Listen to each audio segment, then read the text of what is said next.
You're listening to the Digest This podcast, and I'm your host, Bethany Cameron.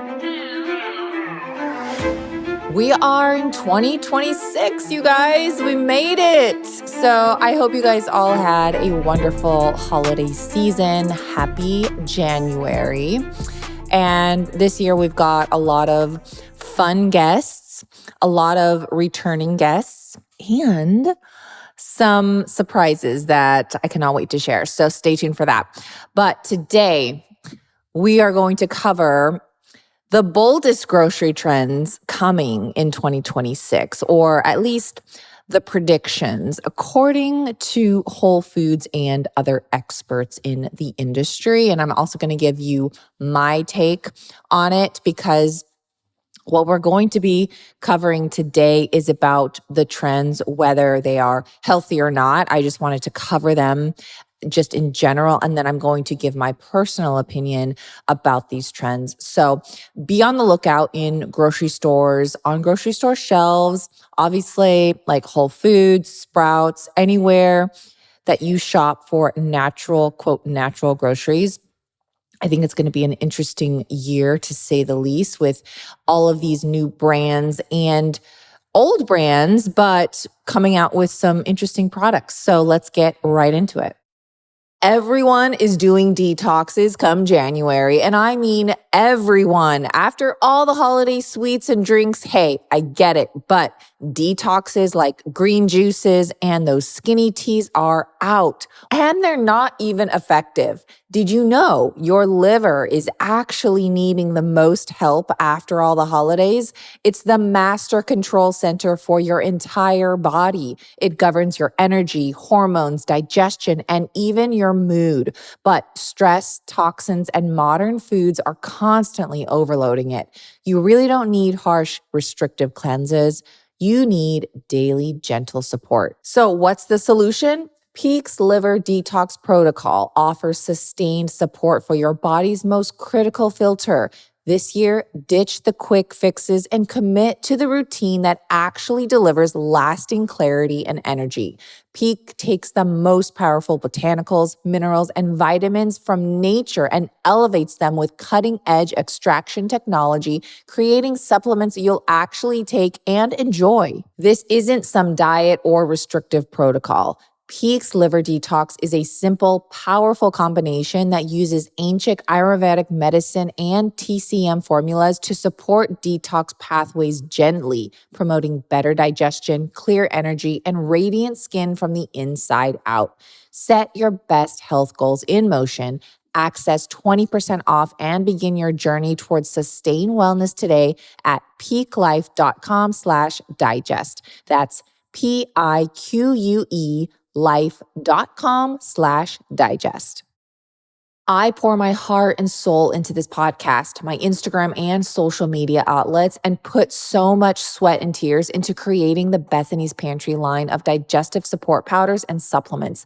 My protein contains no stevia, no monk fruit, no gums, fillers, no natural flavors, or gut irritants. It's made with pure European yellow pea protein, where we even take the extra step into removing the lectins, which are the anti-nutrients found in peas and legumes, and often what makes people bloated when consuming them. That's why countless people come back and tell me that my protein is the only protein powder they can consume without any digestive discomfort. And because we source our pea protein from Europe, I can assure you it's not sprayed with glyphosate, because it's actually illegal in Europe to spray pea crops with such chemicals. Europe's standards and regulations on growing crops are far superior than American standards, and that's why I am proud to use such a source for my clean, easy to digest protein powder. The testimonies I receive are so inspiring and quite emotional from those dealing with Crohn's, colitis, IBD, IBS, and related gut issues. So thank you for your continued support to my mission to provide cleaner options for those needing alternative sources for their health. And to express my gratitude, I want to offer everyone a one-time $10 off discount. Just go to bethanysPantry.com and use code podcast10 for $10 off anything. Again, go to bethanysPantry.com and use code podcast10 for $10 off anything. This is a one-time use code, so use it wisely. All right, our flavor preferences and dietary priorities are constantly evolving. And if there's one authority that could understand what consumers want next, it might just be a grocery store. So, according to Whole Foods Market's latest trend report, 2026 will be all about incorporating added fiber to pantries, celebrating women in agriculture, frozen food that feels fancy, and the introduction of beef tallow into more homes, kitchens, and of course, those are just to name a few predicting trends that we're going to cover. A press release published by the Amazon-owned supermarket brand reveals its annual predictions of what will soon be popular in the world of food, or at least, that's what they say. So the potential trends for this year were identified by Whole Foods Market, the Whole Foods Market Trends Council. I guess there's a council. And this is a collective consisting of Whole Foods Market team members, including foragers, buyers, and culinary experts. Kathy Strange, who is an ambassador of food culture for Whole Foods Market and a member of the Trends Council, she explained that the projections are based on the council's deep expertise and real-life findings at farmers markets, industry trade shows, local restaurants, and similar events. And it's very likely that you've already seen some of these trends popping up, and you may already have started implementing them into your own diet and life. And if you haven't yet seen them in supermarket aisles, you soon will. All right. So let's get into the first trend that they're predicting. Beef tallow, that was briefly mentioned. So although beef tallow is seeing a surge in interest on social media, this timeless ingredient is far from new. Whole Foods Market notes that customers are increasingly interested in what they consider to be, quote, ancestral ingredients and are seeking out alternative cooking oils. You'll already probably be familiar with a few brands out there. Of course, this is rendered beef fat, and stores are currently selling them, not just Whole Foods, Sprouts, Mother's Market, Lassen's, Erewhon, Natural Grocers, and other natural food retailers. Golden Age Fats is a brand that I personally love, and I have been using them since the middle of 2025 when they launched. So they're a pretty new brand, but it's the same grass-fed beef tallow that Masa Chips uses. If you're familiar with those chips, then you know that this is the good stuff, you guys. The tallow doesn't taste like other beef tallow, which in my personal opinion can taste pretty gross and gamey, which is why I never liked cooking with beef tallow until I got introduced to Golden Age Fats. I have yet to see this brand on store shelves. However, you can get them online direct from their website, and I have a 25% off code in case you're interested and wanted to try it out. The code is Little Sipper, LILSIPPER. If you just go to goldenagefats.com/Little Sipper and use the code Little Sipper, that'll get you 25% off your entire order. I think you'll love this brand because it's the smoothest grass-fed beef tallow I have ever used. And I've tested many, you guys. Plus, it doesn't oxidize and it has a high smoke point, making it perfect not only for barbecues, roasting, sauteing veggies, cooking eggs, but also great for baking and like replacing butter in breads, cookies, brownies, and other baked goods. It really is an all-around cooking fat that never oxidizes. So highly would recommend if you did want to try it out. Now, another trend that people are predicting in 2026 is a focus on fiber. Now, Protein continues to be the king. There's no doubt about that. But fiber is gaining traction as consumers are seeking gut health support, holistic digestive wellness, and natural ways to feel fuller longer. Of course, gut health isn't anything new to consumers' minds. It has been gaining more attention over the years and continues to in 2026. And Whole Foods predicts that consumers will start to seek out more fiber-rich products. Despite that fiber may not be the best thing for digestive health in many cases, such as Crohn's, colitis, and many other IBS-related gut issues. In fact, if you struggle with constipation, a high fiber diet can make matters worse. If you've been listening to this podcast for the past few years, then you probably have heard me speak on this topic multiple times about how fiber could be making your constipation worse. I even have an entire episode talking about fiber related to constipation and better alternatives to use and consume if you are constipated. And if you missed that episode, I suggest you go back and listen to that one, among my many others where I have experts in this field, and they also say and agree that high fiber diets are constipating you and making gut issues worse. But despite all that, consumers follow the narrative of mainstream media, health outlets, dietitians, nutritionists, magazines, and mainstream medical professionals that the more fiber, the better, and they end up creating a demand and uptick in sales from whatever these outlets are pushing and highlighting. And in 2026, that happens to be fiber.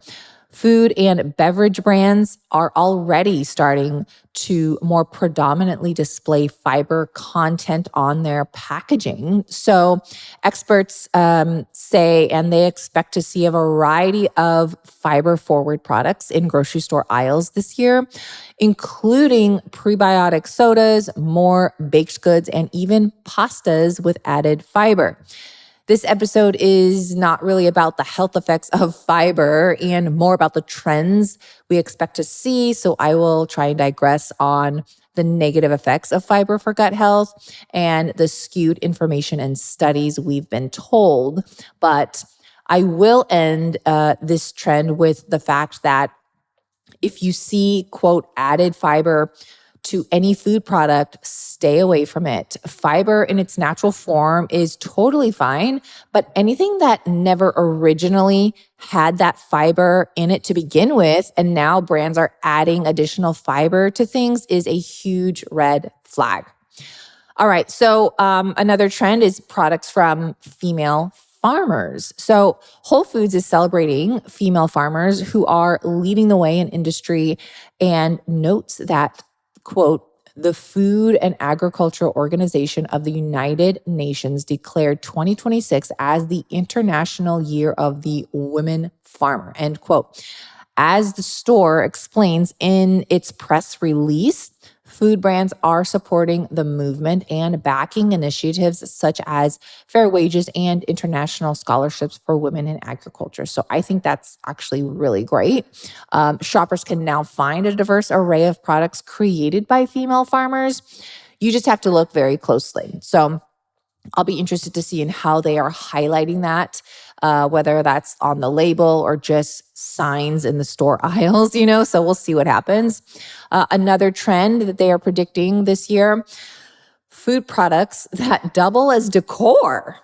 So this was an interesting one, but I'm here for it. The predictions that packaging design will soon shape consumer behavior and purchasing decisions even more than it already does is coming to life, really, because the grocer explains that today's consumers are drawn to eye-catching artwork that was previously reserved for just wine labels, but now brings an really aesthetic appeal to everyday items and staples that are in our pantry.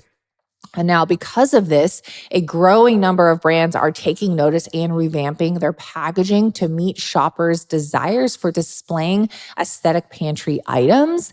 Standout examples that Whole Foods will be selling in stores include brightly colored canned seafood from Fishwife Tinned Seafood Company, and other bottled olive oil. Now, however, I will not be purchasing any olive oil from Whole Foods or any other grocery store that sells olive oil due to a few things. Now, here's why. The olive oil you buy in the store is at least a year old from production, which means most of the health benefits and antioxidants olive oil carries are diminished. That's one reason. Second reason is that olive oil is stored in fluorescent lighting, which makes them oxidize faster. And despite if the oil is stored in a dark glass bottle or not, it still should be stored away from sunlight and especially fluorescent lighting in the stores. And I never want to consume oxidized oils. Now, the third reason I won't be buying olive oil from grocery stores is that many are either cut with seed oils, meaning that the olive oil is mixed and blended with canola oil, cottonseed oil, or another top offender. Or even if it's not cut with seed oils, many brands source their oil from several different countries and farms. Now, you may be thinking, okay, Bethany, well, what's the problem with a variety of origins? As long as the olive oil is clean, organic, extra virgin, fresh, it doesn't really matter that it's coming from different origins, right? Wrong. If you ever see a bottle that says something to the effect of a blend of oil from Greece, Spain, and Italy, or oil sourced from Spain and Italy, etc., that indicates the possibility the bottle of oil is a mixture of origins. And here's why this is important. They could be getting oil from Spain that was harvested a year ago, oil from Italy that was harvested 2 months ago, and oil from Greece that was harvested 2 years ago. Then they mix the oils harvested at different times into one bottle. And that's not ideal because now you have multiple different olive oils in one bottle that's been oxidized at different times, and they will age at different times. That's like mixing yogurt that's about to expire with fresh new yogurt. If you mix the two yogurts together, one almost rancid and one fresh, the entire batch of yogurt will be spoiled despite there being fresh yogurt mixed in. So the old yogurt will just basically ruin the whole mixture. Same concept with olive oil. So I'm not saying that these origins are bad, like Spain, Greece, Italy. They're all great sources. But what I am saying is that you should want to get your oil from a single source and a single olive oil farm, whatever that may be. Hope that makes sense. So the reason you rarely see freshly harvested olive oil at the store is mostly because it's cheaper for the brand to buy oil from last year's harvest than the current harvest. By the way, olive oil is only harvested once a year. So because olive oil farmers sell their previous harvest at a cheaper price to get rid of it and make sure that they don't lose any money with their olive oil going to waste, they sell it at a cheaper price than the freshly harvested olive oil. I can't talk. So companies are, of course, trying to make as big of a profit as they can. So naturally, most will opt for the cheaper oil from last year's harvest. And then, of course, who knows how they store it in the multiple warehouses it has to go through to get to the grocery store. Remember, grocery stores buy through distributors, which have a giant warehouse that they store all of the food in. Stores rarely ever buy direct from the brand, with maybe a few exceptions. So this oil goes through many hands, many trucks, and many warehouses before it even gets on the store shelf and into your grocery cart. That's why I like buying my organic olive oil from Casandrinos. They own their own farm in Greece. They harvest their olives, press the olives, and bottle the oil all in the same day and ship it directly from Greece to their facility here in the USA within a 2-week time frame. So I know I'm getting the freshest, purest, extra virgin olive oil that I can with the highest amount of polyphenols, flavonoids, and antioxidants possible. Casandrinos, they're a family business, so they're not owned by big corp, and they also hand pick their olives. So there's no machinery used on their farm, keeping it as organic as possible, never spraying with glyphosate, and using methods from ancient times to create the purest oil possible. I'm actually really good friends with the owner, Tony, so I may be a little biased here. However, I actually fell in love with their oil long before we became friends. And that's actually how we became friends, is because I loved their olive oil so much. And I reached out to the company and we began talking, and there's such a great company and family and people behind the brand. So if you do want to try their oil, I highly recommend it. I suggest you do at least once, because once you try it, you're like, oh my gosh, I can't believe I was eating and using this other oil I've been buying for years. Like, I had no idea that olive oil could taste so different, because you only know what you know, right? And you don't know what you don't know. So highly suggest at least trying it once. And you can get 25% off too if you use my code Little Sipper, LILSIPPER. That'll get you, again, 25% off your entire order. I'll put that link in today's show notes as well. They don't just sell olive oil too. So they make their own spices, and they have an array of delicious balsamic vinegars ranging in flavors from raspberry balsamic, fig balsamic, jalapeno balsamic, and of course, the OG original balsamic. So again, if you just go to casandrinos.com/digest, you can use the code digest at checkout to save 25%. So Little Sipper or the code digest, just because it's the podcast, it's easier to remember digest. And so that just use the code digest, save 25%. And again, I'll put that link in today's show notes so you can just easily find it. Now, another trend that we may see is in the freezer aisle. So, of course, accepting mediocre frozen meals is definitely a thing of the past, if you ask me, and delicious offerings from the freezer aisle have become something many Americans actually look forward to at dinner time. Now, again, this is the general population of America, right? Whole Foods has definitely noticed that customers are increasingly seeking frozen foods that emphasize high quality ingredients and showcase global cuisines. I am personally curious to see what the actual, quote, high quality ingredients are, because sadly, many of the, quote, better for you brands still use many ingredients that are gut and digestion disruptors. Or the ingredients are made from fungus and yeast in a lab. So I want to know what these standards are and when it comes to real food ingredients. So I guess we'll just have to see and wait, right?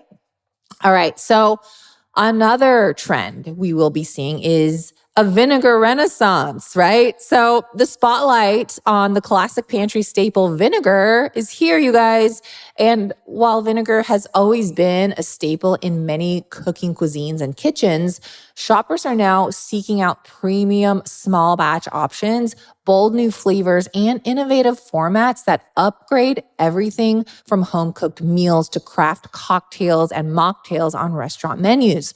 And according to the Trends report, the tangy, powerful flavor of vinegar will be heavily featured in grocery store aisles across multiple product categories. So keep your eye out for that.